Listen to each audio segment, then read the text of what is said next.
If you're heading into total knee replacement surgery, there's a few things that I really wish somebody had a sat me down and shared with me before my surgery. Not to scare me, but just to prepare me. So today I'm going to share 5 tips that I hope will help you as well if you're preparing at that stage now for your total knee replacement surgery. And at the end, I'm going to throw in a little bonus one, so stick around. Number 1. One of the biggest things I wish I'd known before surgery is that this is not just a physical recovery, it's emotional. There's a lot of tears. There's so much going through you after, and it's not something that is really discussed or addressed with doctors. And I did another video on this about the emotional side. You might want to check that out. But there's going to be tears. There's going to be frustrations. You know, you're going to see other people progressing at a certain rate and maybe you're not quite there. You're going through something really, really hard, and you have to be prepared for that. And it's okay. It's okay to have those weak moments. It's okay to have those moments where you break down. You're going to have days where you feel like, wow, you could take on the world. And then there's going to be days where you just don't want to get out of bed. And it's okay. This is normal, and it's a part of the recovery. But this is something that is not addressed. So it's something to be prepared for. And however you get through those types of things, just knowing ahead of time, I think can help you after the surgery. Now, not everybody's going to go through the emotional side of it the same way. For me, I had good days and bad days. I had days where I cried my eyes out. I had days where I was very, very frustrated and angry, you know, that I wasn't doing better. But the emotional side is a really, really strong part of the recovery. So it's something to be prepared for and set up some emotional support there beforehand, people you can reach out to and talk to, whatever it takes to get you through it. You set that up beforehand, and then it's like an ace in your pocket if you have that emotional support behind you. Trust me, it is such a key element of the recovery. And if you can set that up and know beforehand, I definitely think it's something that's going to help you. Number 2, sleep. I did not expect sleep to be such a hard part of recovery. You're dealing with pain, you're dealing with swelling, you're dealing with discomfort, you're dealing with a little bit of anxiety maybe. There's just so many elements that you're dealing with after the surgery because it all comes on full force. You go home, boom, it's on, right? So sleep is really, really difficult. It was for me. Now, maybe it won't be for you. I hope it's not, but it is something to be prepared for. Sleep is going to be very sporadic. And, you know, I woke up a lot in the night out of either discomfort or, bathroom runs, those type of normal things. But a lot of times for me, it was aching. I had like an constant ache going on. And so that made it very, very difficult to sleep. Plus finding a position that you're comfortable in, getting in and out of bed. Well, that was a challenge, let me tell you. But those types of things, sleep. So if you get the opportunity in the day to have naps, try to get any little bit of sleep that you can when you can, because your body needs that rest to recover. That's a huge part of your recovery. So sleep, the medication helps you sleep a little bit, and you do rest, but to get into that deep sleep that you normally would get into, and if you're a good sleeper normally, which I normally am, so that was a really hard part of it for me. That was pretty frustrating for me, was the sleep part, because I wanted to sleep, but I just couldn't sleep. So sleep was really, really huge for me. So set up whatever you can, whether it's, a sound machine, and make your bed extra cozy. And I do have some tips for getting in and out of bed. I could share that later if anybody's interested, just some things I found, depending on the leg you had to and what side of the bed you sleep on. But there are some things that make it a little easier getting in and out. But yeah, sleep was something that I definitely did not expect to be that difficult. Number 3, swelling. Swelling was a big part of the recovery that I didn't expect. Obviously, there's going to be swelling after surgery. I mean, it's major surgery, right? But the swelling side of it for me went on much longer. I used my ice machine for much longer than some people might. And I even had friends very kindly telling me that, oh, should you still be using your ice machine? Yeah, I have swelling. So swelling was a really, really big thing. And there's so many different exercises you can do and things you can do, like elevating your leg. Please, this was something I did not do enough of, was elevating my leg. And it is so, so crucial to do that throughout the day, morning, noon, or afternoon, or evening, whatever your schedule works. Elevate it as much as you can, because it is very, very important. But the swelling part, there's so much going on in there where the surgery happened, and there's layers underneath, right? It's not just what you see on the top layer of your skin. There's so much still going on underneath of the healing. So swelling was something I definitely was not expecting as well.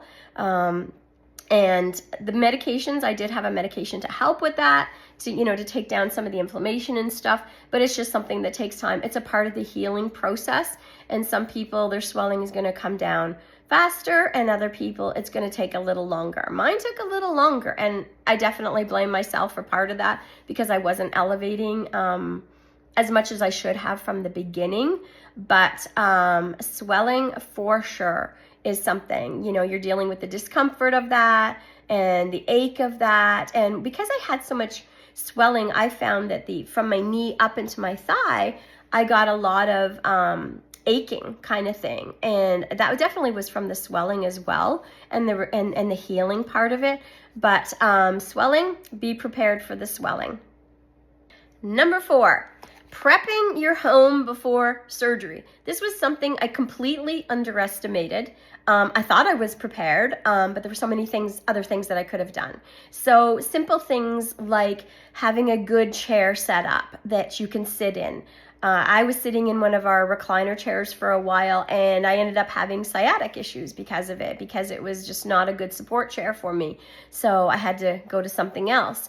Having your medications readily available for you, and having food. Meal prep is very, very crucial. Meal prep, I'm telling you, if you have somebody that lives with you that cooks, then you're okay.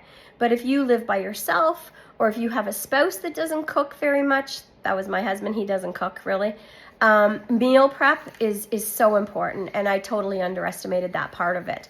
So have things in the freezer that you can just warm up a little bit, snacks. Now, I'll be honest, after surgery for the first couple weeks, I didn't feel like eating much, and I think a lot of that was the medication. You kind of nibble. You want to nibble here and there. Drink a lot of fluids, very, very crucial. But have things set up so it's easily accessible for you. Just kind of think ahead. Make sure things are easy for you to maneuver around as well, because you're going to be using a walker. So move things out of the way to make, getting back and forth to rooms and that type of thing easier. But setting up your home is very, very important. And obviously everybody's home is different. So if you have a house where you have stairs and your bedroom's upstairs, try and set it up so that you can live on your main floor for the first week or so, or until you feel comfortable with the stairs. I was not comfortable with stairs for, I'd say, a good 3 weeks. No, I didn't want to be anywhere near any stairs. So thankfully, I had everything on one floor. But you just try and have those things set up. Look at your house and things you have to do. Medications, have it set up so that somebody can get your medications for you after surgery, because there's going to be pain medications, swelling medications. Everybody's different in what they're going to give you, right? And aspirin you want to take for a couple weeks, they tell you, because, for blood clots and things. So try and have somebody who can get those medications for you, because you're not going to be going anywhere. So you're going to need somebody to help with that.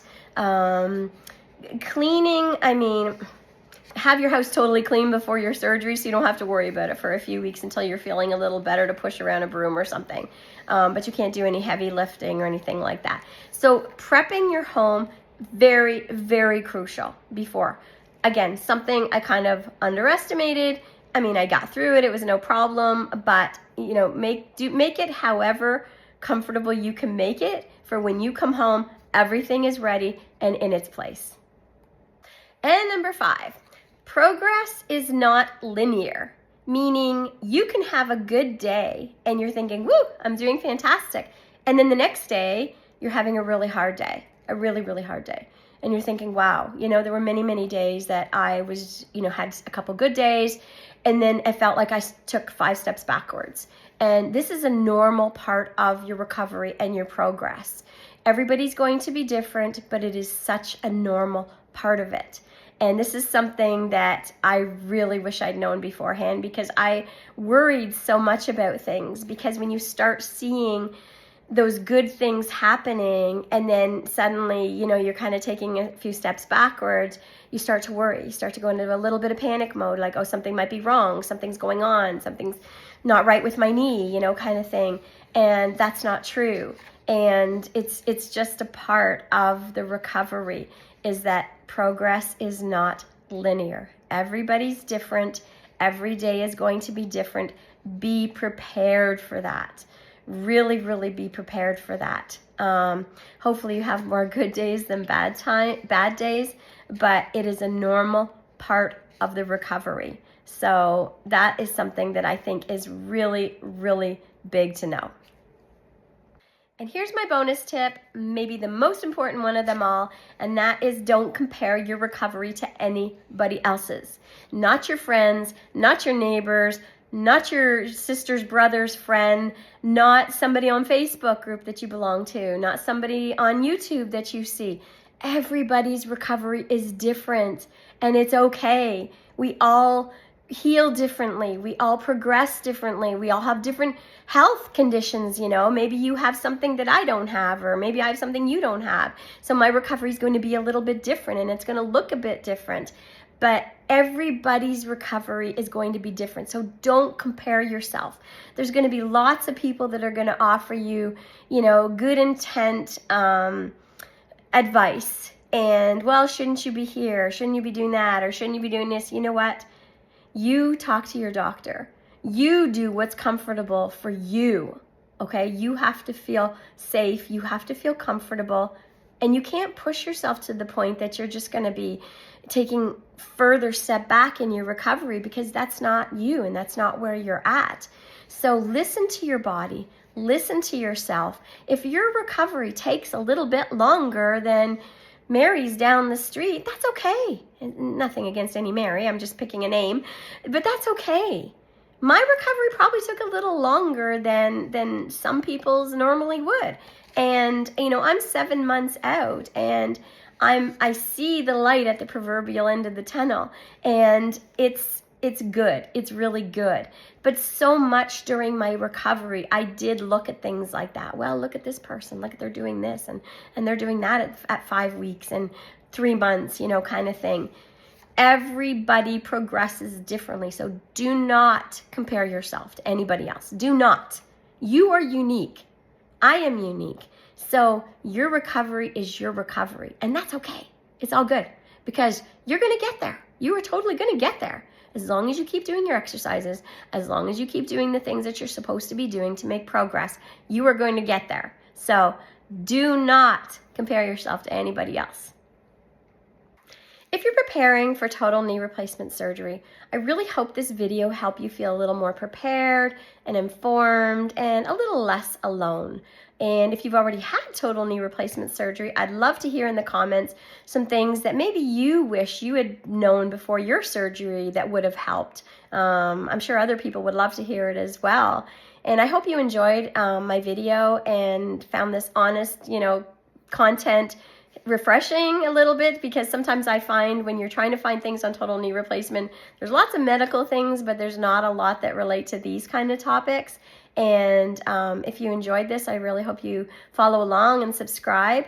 My channel is not about total knee replacement surgery, but I started off with it this way because, as I said, I'm 60 And this was a big part of hitting this milestone in my life, was this recovery and going through this. And I really wanted to share it because it is a big step. So a big decision to have this surgery. So yeah, I hope you enjoyed the video, and I look forward to seeing you in the next one.